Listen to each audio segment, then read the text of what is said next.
Railway में career का सपना देखने वालों के लिए एक बहुत बड़ी खबर है। इंडियन रेलवे आरआरबी एनटीपीसी 2025 के जरिए एक बड़ी भर्ती करने जा रहा है। आज हम इसी सुनहरे मौके की हर छोटी बड़ी बात को समझेंगे। तो चलिए शुरू करते हैं। स्क्रीन पर ये नंबर देखिए, 8,860। ये सिर्फ एक आंकड़ा नहीं है, बल्कि 2025-26 के लिए आरआरबी एनटीपीसी भर्ती के तहत इतने ही अवसर हैं। अगर रेलवे में भविष्य बनाने का लक्ष्य है तो ये मौका वाकई बहुत अहम है। और इन 8,860 मौकों को 2 हिस्सों में बांटा गया है। जिनके पास ग्रेजुएशन की डिग्री है उनके लिए हैं 5,810 पद, और जो 12वीं पास है उनके लिए भी 3,050 पद इंतजार कर रहे हैं। मतलब हर किसी के लिए एक रास्ता है।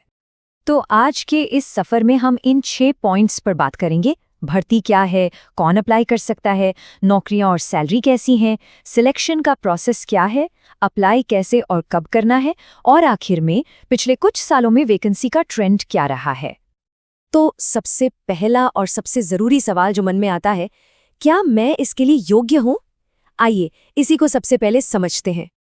यहाँ 2 रास्ते हैं।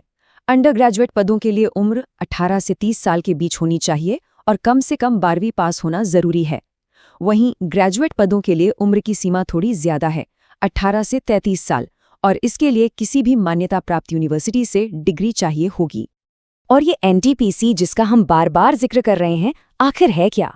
इसका पूरा नाम है नॉन टेक्निकल पॉपुलर कैटेगरीज। मतलब ये ऐसी नौकरियां हैं जिनके लिए किसी खास टेक्निकल डिग्री की जरूरत नहीं है। इसमें एडमिन, क्लर्क और ऑपरेशनल रोल्स आते हैं। इसीलिए ये भर्ती इतने सारे लोगों के लिए एक बड़ा मौका है। चलिए अब उस सवाल पर आते हैं जिसका शायद सबसे ज्यादा इंतजार रहता है। आखिर नौकरियां कौन-कौन सी हैं और सैलरी कितनी मिलेगी? ग्रेजुएट लेवल की बात करें तो स्टेशन मास्टर और चीफ कमर्शियल कम टिकट सुपरवाइजर जैसे पदों के लिए शुरुआती वेतन है 35,400 रुपये। वहीं गुड्स ट्रेन मैनेजर और सीनियर क्लर्क जैसे पदों के लिए ये 29,200 रुपये से शुरू होता है। मतलब एक शानदार करियर की एक मजबूत शुरुआत। अब अगर अंडर ग्रेजुएट लेवल की बात करें तो कमर्शियल कम टिकट क्लर्क जैसे पदों पर शुरुआती वेतन 21,700 रुपये है, और जूनियर क्लर्क कम टाइपिस्ट या अकाउंट्स क्लर्क जैसे पदों के लिए ये 19,900 रुपये से शुरू होता है। लेकिन रुकिए, बात सिर्फ इस शुरुआती सैलरी तक ही खत्म नहीं होती। इन नौकरियों के साथ महंगाई भत्ता, transport allowance, house rent allowance, pension scheme और मेडिकल बेनिफिट्स जैसे कई फायदे भी मिलते हैं जो एक स्थिर और सुरक्षित करियर देते हैं। तो ये शानदार नौकरी मिलेगी कैसे? चलिए अब सिलेक्शन प्रोसेस के हर पड़ाव को ठीक से समझते हैं। ये पूरी प्रक्रिया 5 मेन स्टेप्स में बटी हुई है। सबसे पहले 2 कंप्यूटर बेस्ड टेस्ट यानी सीबीटी होते हैं, स्टेज 1 और स्टेज 2। इसके बाद एक स्किल टेस्ट होता है जो पोस्ट के हिसाब से टाइपिंग या एप्टीट्यूड टेस्ट हो सकता है, और आखिर में डॉक्यूमेंट वेरिफिकेशन और मेडिकल एग्जामिनेशन। पहला पड़ाव है सीबीटी 1 जो 90 मिनट का होगा। इसमें जनरल अवेयरनेस से 40, मैथ से 30 और जनरल इंटेलिजेंस रीजनिंग से 30 सवाल आते हैं। कुल मिलाकर 100 सवाल। ये पहली बड़ी चुनौती है जिसे पार करना होता है। जो लोग सीबीटी 1 क्लियर कर लेते हैं वो सीबीटी 2 में बैठते हैं। ये भी 90 मिनट का ही है, लेकिन यहाँ सवालों की संख्या बढ़ जाती है। जनरल अवेयरनेस से 50, मैथ से 35 और रीजनिंग से 35 सवाल, यानी कुल 120 सवाल। और हाँ, एक बहुत ही जरूरी बात जिसका खास ध्यान रखना है, दोनों सीबीटी एग्जाम्स में नेगेटिव मार्किंग होगी। हर गलत जवाब पर 1/3 नंबर कट जाएगा। इसका सीधा मतलब है कि तुक्का लगाने से बचना है और एक्यूरेसी पर फोकस करना है। प्रोसेस तो समझ लिया, लेकिन अब सवाल यह है कि अप्लाई कब और कैसे करना है और तैयारी कैसे शुरू की जाए। चलिए ये भी जानते हैं। ये तारीखें बहुत जरूरी हैं, इन्हें कहीं नोट कर लीजिए।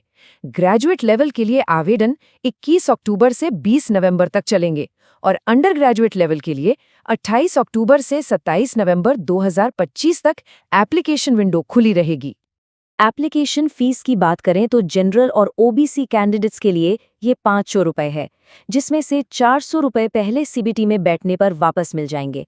एससी, एसटी, पीडब्ल्यूडी और महिला उम्मीदवारों के लिए फीस 250 रुपये है, जो पूरी की पूरी रिफंड हो जाएगी। तैयारी के लिए मुख्य रूप से 3 विषयों पर फोकस करना है: मैथ्स, जिसमें अरिथमेटिक और एडवांस्ड मैथ्स दोनों आते हैं, जनरल इंटेलिजेंस एंड रीजनिंग, और जनरल अवेयरनेस, जिसमें करंट अफेयर्स और जनरल साइंस भी शामिल हैं। आखिर में चलिए थोड़ा जूम आउट करते हैं और समझते हैं कि ये भर्ती पिछले सालों के मुकाबले में कहाँ खड़ी है। ये ग्राफ एक बहुत ज़रूरी कहानी बता रहा है। 2019 में 35,000 से ज़्यादा पद थे।